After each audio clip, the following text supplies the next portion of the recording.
So, hi everyone, I am Dr. Stone and I will be your professor for community nursing. I am super excited to have each one of you join me in this fast paced, 8-week, fun filled, knowledge filled course. It is going to be good. It is going to be fun. It's going to be exciting. And most students typically do enjoy this course. So, what I want to do is I want to take you through some of the areas in our Canvas site. I also want to cover some highlights of the syllabus as well as go over the clinical hours for this course.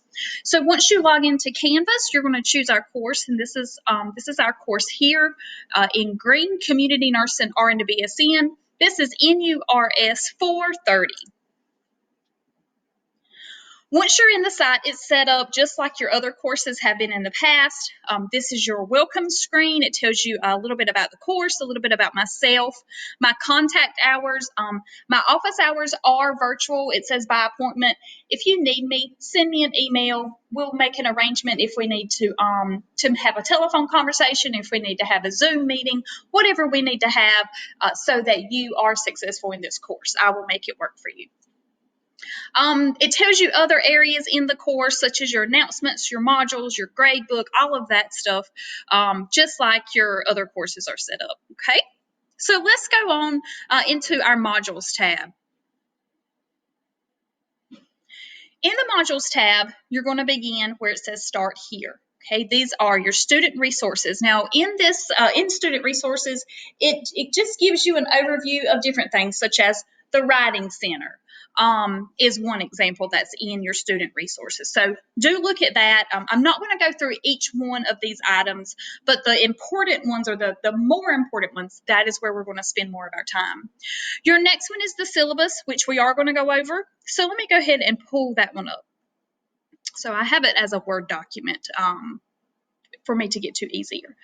So looking at the syllabus, it tells you that this is 5 credit hours. 5 credit hours for this course. That's a lot of credit hours, especially in 8 weeks, but you're going to be okay. Others have done it, and you will do it too, okay? This course is set up for you to be successful in it.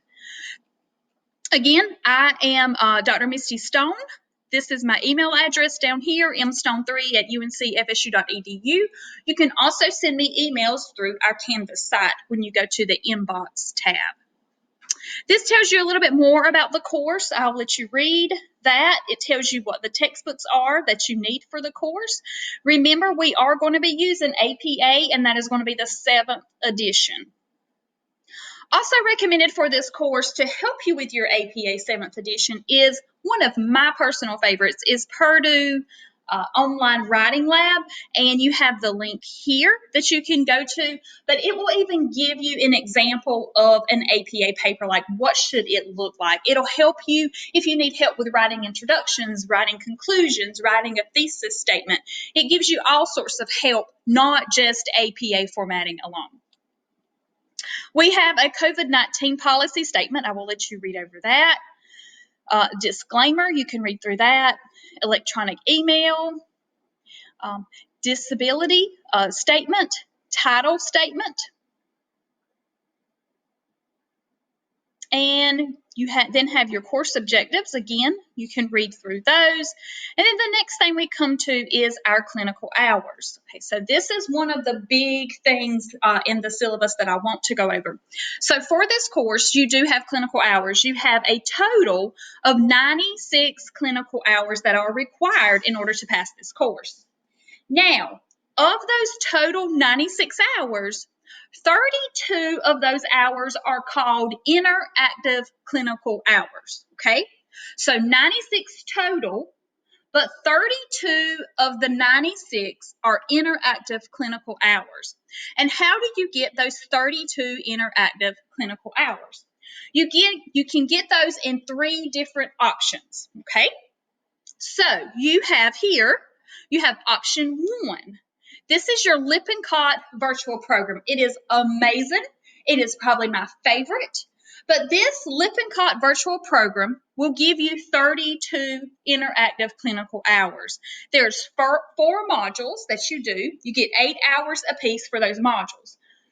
The downfall of the Lip and Cot virtual program is that it is an additional cost. It is additional $89, okay? So let's say, though, if you choose option 1 to get your 32 interactive hours, you would purchase the Lip and Cot virtual program, okay? And how to purchase this is set up in Canvas. I will show you. But you would purchase that. There are 4 virtual modules that are required. You do those modules, you do the assignment associated with those modules, and you do a reflective journal for those modules. And that gives you 8 hours per module. So 8 times 4, which would be your 32. But let's say that option 1 is not the option you like. So you would move to option 2. Option 2 is your in-person service learning. So that is where you would physically go to different sites or a site and get your community hours. Hands-on, face-to-face service learning, okay? That would be like going to the health department, going to some type of other community center, like to schools, to free clinics, things such as that. If you choose option 2, there is some paperwork we have to fill out with the Office of Civic Engagement. It is nothing, it's not a big to do, it's not anything hard or difficult. But if you choose option 2, me and you will need to talk so we can get some additional paperwork completed and sent to the Office of Civic Engagement. I will say that ideally, option 2 would be the better option, especially to get that community nursing experience. But again, considering what is going on with the pandemic currently, that might not be the best option for you right now. So you don't like option 1, you don't like option 2, then there is option 3. Option 3 are interactive games. Option 1 and option 3 are pretty similar. They are like virtual games, virtual modules. So option 3 is interactive games. Again, you'll choose, there are 4, you won't choose, but there are 4 online games that are chosen for you. You complete the 4 games, you complete the assignment that goes with it, and you complete the reflective journal. That gives you your 32 hours. The big difference between the Lip and Cot and this option 3 interactive games is that these games are free. They are no additional charge to you. So let's review again. You have to have 96 clinical hours in total. 32 of those hours are interactive clinical hours. As the student, you need to choose which option. Do I want to choose option 1? Do I want to choose option 2? Or do I want to choose option 3 to get my 32 hours? And I'll talk about this a little bit more in the Canvas site, so you can actually go in and look at each one of these options even more in detail to try to help you figure out which one you want. Now, you will need to figure this out. You will need to decide which option you want in week 1 of the course. You're going to take the syllabus quiz in week 1, and this is one of the questions on the syllabus quiz, is which option are you going to decide on. Okay? Now, so there's 32 interactive hours, so you still have to get 96 hours, right?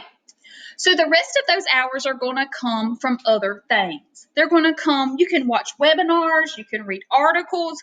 You're going to get hours for when you do one of your assignments called your windshield survey. You're going to get hours for whenever you're working on your big project. We have a very big project for this course, okay, that I will cover. You'll get hours for doing your research and working on that as well. And I will show you there's a very large a bank of additional resources like webinars and PowerPoints and articles. I'll show you where that is, and it's up to you as the student to go and decide, look through this list or this bank of additional resources and decide which of these that you want to do to make up the rest of those hours. Okay. It is the student's responsibility to maintain documentation of your clinical hours so that you pass this course. We will use a clinical log in Excel. It will be through OneDrive. Okay. So once you determine in week 1 which option you're going to do, either option 1, 2, or 3, I will then go into OneDrive and I will make each one of you your own individual Excel document in OneDrive. I will then share the link with you, and you will be the only one that has access to that Excel document. That is where you will keep a log of your clinical hours. I can go in at any time and see those clinical hours and sign off on them. Evaluation criteria. This is how everything is weighted and broken down, and you can review those. You will have unit quizzes. You'll have 4 unit quizzes. These unit quizzes, they can be taken twice. You can use Open Book, Open Note, and they are not timed. You can take it twice, and it will record your highest grade. Now, there is one unit quiz that you will have to use. It's called Proctor. And this is proctored, okay? But again, it is online. You simply go in a different way to access the quiz. And when the time comes, I'll show you how to do that.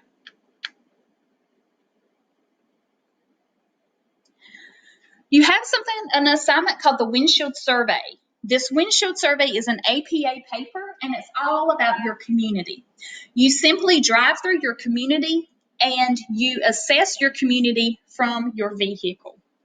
You're looking to see what kind of health services are available. What is the transportation like? Are there any safety concerns? You talk about demographics. And you get 8 clinical hours for this assignment. There are discussion boards throughout the course. There are 4. With the discussion boards, you want to make sure that your post is a scholarly post. You provide at least one scholarly reference. And you also are to respond to 2 of your peers. Each one of those responses to peers also must be scholarly and also must have at least one reference per response. Okay. I'll walk you through some of the due dates here shortly. We will have reflective journals throughout this course because it has a clinical component to it, so you are required to do a reflection. All students will do a preclinical journal, so you'll journal prior to doing any clinical time. And then at the very end, the last week, you'll have your post-clinical journal where you really reflect on everything you've done and write about it. Now, remember those options 1, 2, and 3 from earlier. Okay? They're going to come back up again. So if you choose option 1, the Lippincott virtual program, you will still do the preclinical, you'll do the post-clinical journal, and then after each one of those 4 required modules, you will do a reflective journal. So let me take you to Canvas and show you what I'm talking about. All right, so scroll down. You'll see how I have Canvas set up week by week, okay?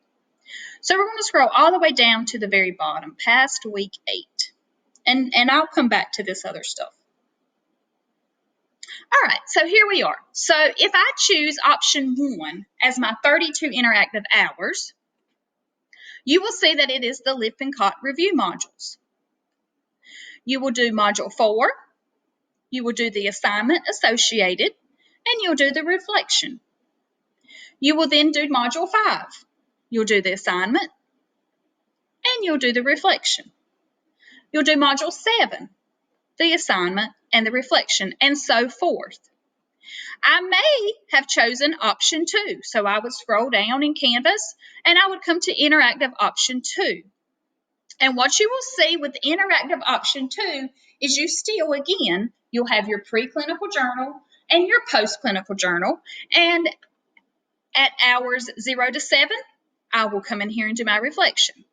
Hours 8 to 15, I'll do my reflection. So for the in-person service learning, the reflective journals are due after so many hours are completed each time.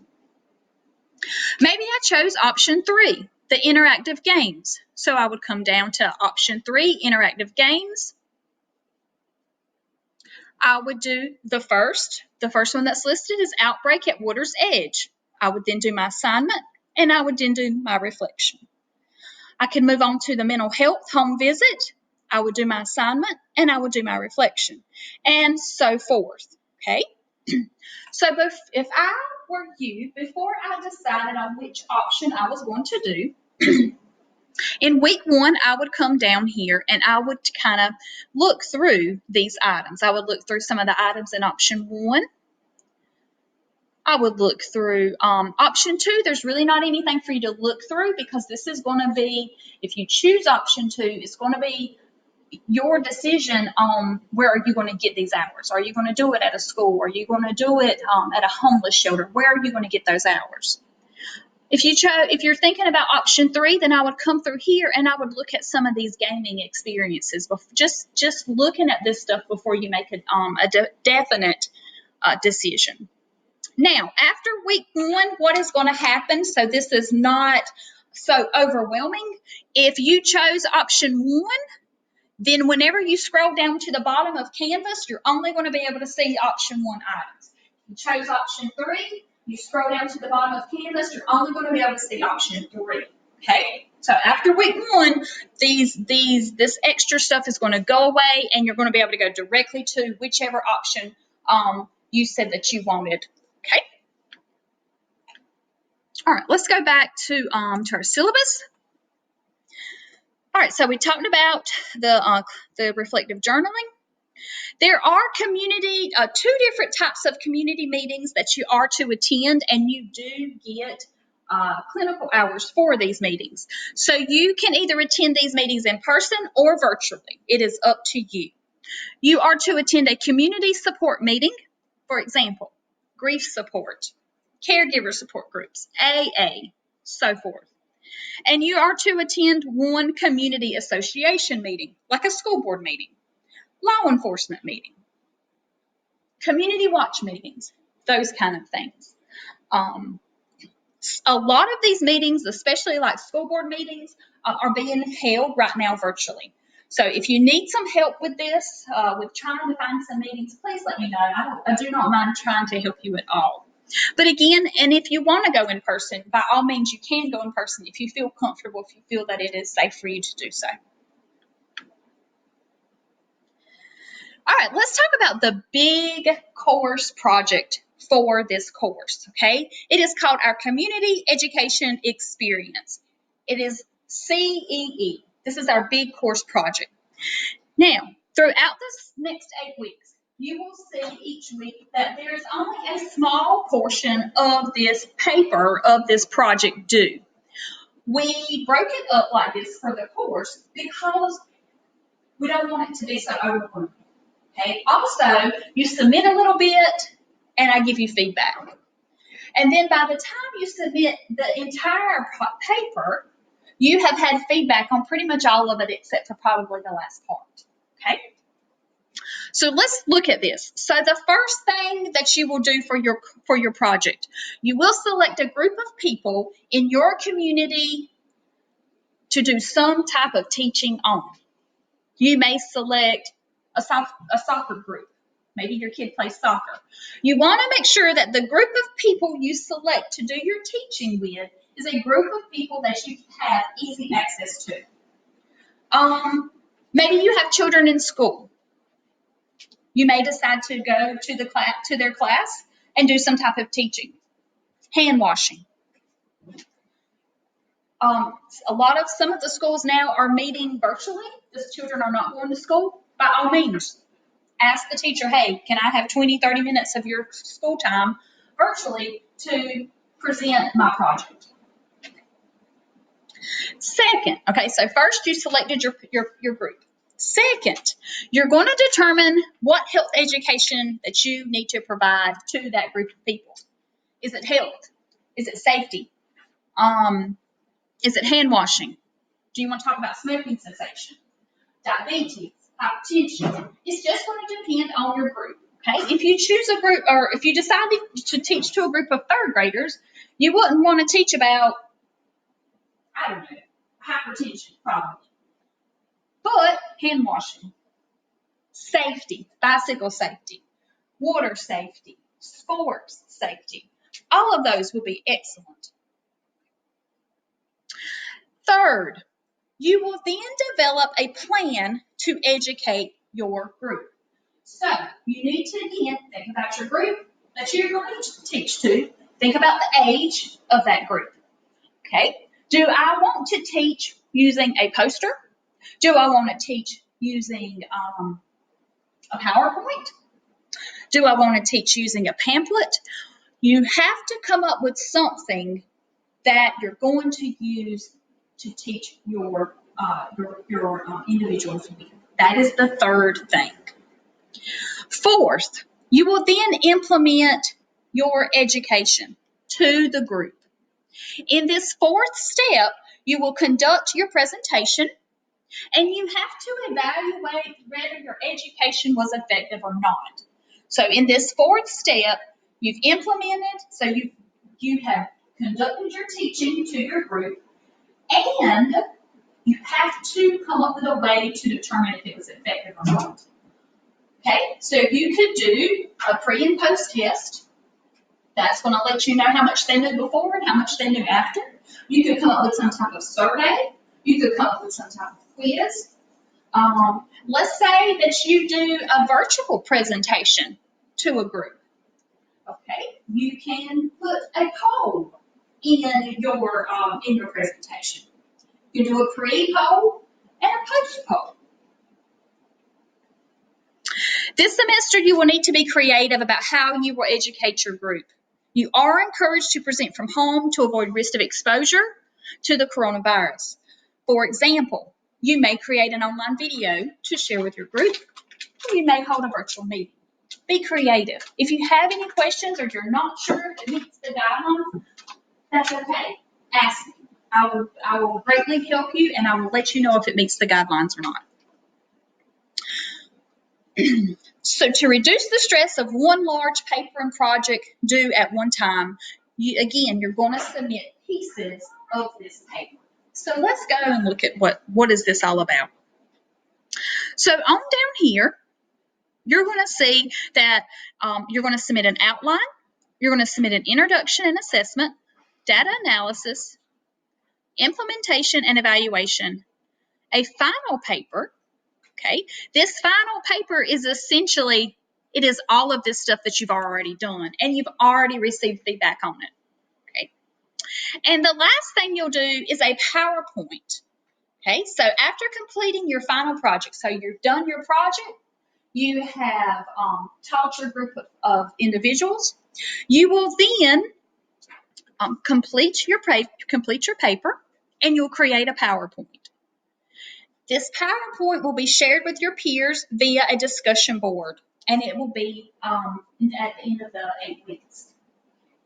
Now, with your PowerPoint, it does not have to be lengthy, but it should give your peers a good idea of what you presented.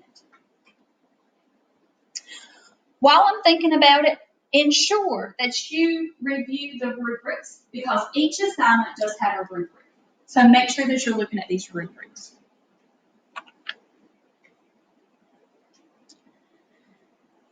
All right, let's go back to Canvas while we're still talking about this. And I'm going to go back up to the top. So you'll see the first CEE that's due, the first piece of this paper, this large paper that is due, is here. And this is what? In week 2. This is in week 2, the outline submission. So ensure to read the assignment overview. So what are you doing for this section? The CEE outline. You are simply developing an outline of your project. Okay? You will identify your topic and you'll begin to formulate a strategy for educating your group. So you're going to identify your group, you're going to identify your topic, and you're going to start planning on how are you going to educate this group. There is a template here, and there is also an example provided to you. Now remember, please use APA 7th edition. Some of these examples may be in another edition. It's not the formatting I want you to pay attention to in these examples, but it is the content. Okay. So that is your outline in week 2. Then you'll see in week 3, you have your introduction and your assessment submission.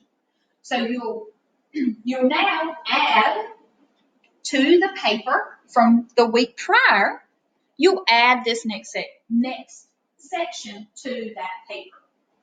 Okay. By this time, I will have given you feedback for your outline submit, your CEE outline submission, so you should make corrections to that. Add the next piece, your introduction and assessment in week 3, and then submit that. So you'll have a running document that you're going to continue to add your different sections to. And so by the end of the 8 weeks, you'll have a complete paper that will have addressed all of these sections. Okay. All right, so let's go back up to the top part of Canvas. All right, so we have looked at the syllabus. Let's look at your course schedule briefly. Now, in your course schedule, I think it's pretty self-explanatory. I have it laid out by weeks, the assigned readings, the assignments you are to complete, and the assignment due dates. What I really wanted to bring your attention to, because it's pretty self-explanatory, I think, but I do want you to look here for the discussion boards. When you have a discussion board, please know that your primary post is due by Wednesday of that week, and your response to peers is due by the end of the week. So I've got the course where it runs from Monday to Sunday. So whenever you have a discussion board, make sure that you put your primary post up by Wednesday. That way it gives your peers time to post, okay? So your primary post up by Wednesdays and your post to your 2 peers posted up by Sunday, okay? And it just goes week by week, just kind of giving you a layout of what's due. With that being said, I have opened up all of the weeks in Canvas. You are free to work ahead as much as you would like. The discussion boards will not open until the weeks that they are due, just because I want to make sure that everyone's participating in these conversations. Okay. But everything else will be opened up, and you are free. You are free to work ahead, pretty much self-paced. Okay. All right, so that was your course schedule. There is something called Turn It In. Some of your assignments with your papers you will need to submit to Turn It In. Turn It In is a site that checks for similarity. It checks for plagiarism. Now, you can use this Turn It In report. So you will submit, you'll go to the grade book, just as if you usually do, to submit a paper. You go to the assignment, go to your grade book, you can get there whichever way you decide. You will upload the paper to Turn It In. You'll see a button for that. Now, Turn It In, depending on how busy it is at that time, it can take a little while for you to get your paper back. Or you might get it back within seconds. So keep that in mind if you are pushing the clock for a due date. Okay, you do not want to wait until 30 minutes prior to the due date to try to submit your paper to Turn It In, because you might not get your paper back in time. So you submit your paper to Turn It In. Now that does not mean that your paper has been submitted for me to grade. So you have to submit it to Turn It In. You get your report. You review your report. And then you have to actually submit it to the course where I can actually see it and grade it, okay? So with Turn It In, use this Turn It In report to your advantage. It will show you spelling and grammar issues, and it will show you similarity issues. So you're looking for highlighted areas on this report. Do I have a direct quote that I have not direct quoted, that I have not referenced or cited properly? And another thing about direct quotes, please understand, you should only use a direct quote when you cannot say the information any other way. Otherwise, you should be paraphrasing and then providing your citation. But there are Turnitin resources here that shows you how to use Turnitin, how to read those reports if you do need that. Okay, so we've talked about clinical hours and the Excel log. So let me show you how you will get to it. So you will go to your assignment tab. And once you go to your assignment, I'm not going to do it here, but once you go to your assignment tab, you will see it says clinical hours log, and it will have your name there. You will only be able to see your name. You will click on your name, and it will take you to your Excel sheet.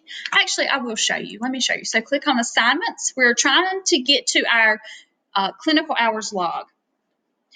You're going to come on down. Remember, mine looks a little different than yours because I'm in the teacher version. Clinical hours log. Here it is. You will see only your name will be listed. Okay, so you will not have to worry about clicking on the wrong name because only your name will show up at that time. So once you click on your name, there's going to be a link. You click the link and it's going to open your clinical hours log template.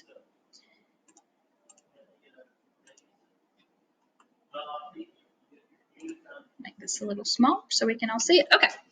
All right, so this is your template. You will notice that you will only be able to click on certain boxes. That is meant to be just as it is. So you have over here to the side the assignments. Remember, this is recording your clinical hours. These are the assignments. So let's see here for the community association meeting. Let's say maybe I did that on 1/20/2021. And then I want to enter my time. You can only enter minutes. You can only enter minutes or it is not going to add your time properly. So let's say that was 90 minutes and then my initials.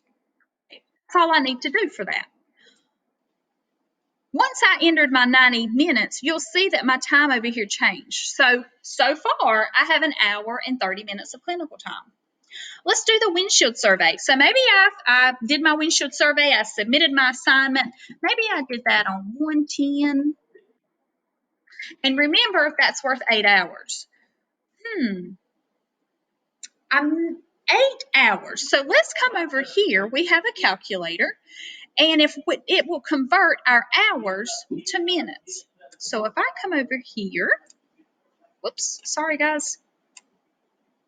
If I come over here and put in 8 and click it, it will tell me that that is 480 minutes. So 480 minutes. And then I want to put in my initials. So you will now see that I have 9 hours and 30 minutes of clinical time. And you'll continue to go through this document and complete it as such. Again, filling in your clinical hours and your associated time. Okay. In this box here, you want to keep a running description of how you're earning the project hours for your CEE. So maybe you did 8 hours or so of research for your CEE project. So you would put researching of CEE project, 8 hours. Maybe you took 2 hours to develop your PowerPoint. So you would come back to this box and you would type in PowerPoint for CEE, 2 hours. Okay, and so forth. So you're just keeping a list of the items that you're doing here for your CEE project and how many hours each one of those were associated with that item. Okay. Let's see, this is the Excel document for option 1. So once you completed module 4, you would come over here, fill out your date, fill out the time. That was 8 hours, so that's 480 minutes, and so forth. So one of the reasons I have to know as the professor of the course which option you choose is because each Excel document will look a little bit different. Option 1, option 2, and option 3. Okay, so that's one of the big reasons I need to know. And then you see that you have additional. So remember I said you had 32 interactive hours. And then you had to do other things to make the 96 hours. Well, here are some of the other things. Reviewing a PowerPoint, reviewing a website, listening to a webinar. So let me show you where these additional hours are in Canvas. So you're going to scroll down. Actually, they're up here. Right here, where the tab that says Clinical Hours Guide/Options. So it's going to tell you, again, for your community association meeting, and it's going to tell you what you log. So you log your time spent. Drive time is not included. So for some of these clinical hours, you are going to have to determine the time that it took you to complete some of these assignments. You see your windshield survey, that's 8 hours that you get for that. Your CEE project, you log your time that you spent working on the project. Time spent researching, meeting, coordinating, preparing presentation. So in this box here, that is where you would put all that stuff and keep it listed.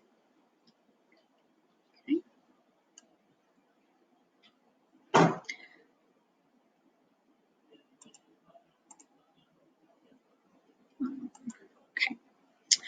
Interactive assignments. So here again is your option 1, your option 2, and your option 3. And then down at the bottom is the additional hours. So these are the other things that you must choose from to decide, okay, what am I going to choose from to get my additional hours? And there's all kind of things. There's PDFs, there's webinars, there's a course in epidemiology. There is a bunch of different options. You'll see here on the side, let's say for this webinar for healthy people, you would log, if you chose to do this, you would go to your log and find webinar, Developing Healthy People 2030. And you would put the date you did it. You're getting 1 hour for that, so you would put in 60 minutes, and then you would put in your initials. You will notice that for this one, reviewing the PDF, 10 Essential Services of Public Health, there is no time allotted. That means that you need to keep up with the time that it took you to complete this reading. Okay, so you would go back to your clinical log, you would find the assignment, review PDF, 10 Essential Services. Again, the date you did this, how long it took you in minutes, and then your initials. Okay.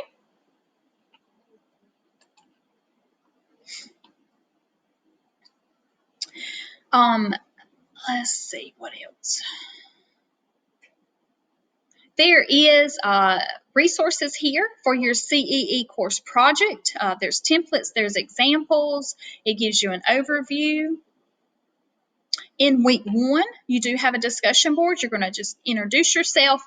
This is the syllabus quiz. This is also the quiz I was talking about where you will decide, are you going to pick option 1, 2, or 3. You have your RN license. You must take a picture of your RN license and submit it here. You have to have BLS. You will take a picture of your BLS card and submit that. It cannot be an online-only course. It can be online class and hands-on, like hands-on compressions. It cannot be online only. It does not qualify. And then in week 1, you also have to show proof. You can just take a picture of the proof of your liability insurance. Okay, liability insurance is insurance that you purchase yourself. It is not insurance that your organization or your employer provides for you. It is insurance you purchase yourself. There's an email I sent out that has a couple of different options that you can use. You do need to purchase $1 million coverage at the minimum, and you have to purchase the one that says RN. You cannot purchase the one that says student, because the university says that you, and the board of nursing says you have an RN license, so you must purchase the one that says for RNs. Okay, and again, all of that stuff is due in week 1, because until you present these 3 items, you cannot begin with working on your clinical hours, unfortunately. The good news is you will need the liability insurance for your next semester's course. So you won't just have to use it for here. I hope you don't have to use it at all, but you won't need it just for this course. You will also have it for your next course. So you already have it. All right, and then again, it begins with week 2. You will have an overview of the week. Week 2, you have a discussion board. You have a preclinical journal, and this is where your outline of your CEE submission begins. Week 3, again, same thing. You will have a quiz. You will have your introduction and assessment submission of your CEE. You'll have a discussion board. I did try to put these little reminders in for each week about going in and updating your clinical hours log, because I will check those at least at minimum once a week. I may check those at the beginning and end of each week, but it is very important that you keep these up to date. That is why we're doing them in OneDrive, so they can be real time. Okay, and you're just going to continue to move through week by week.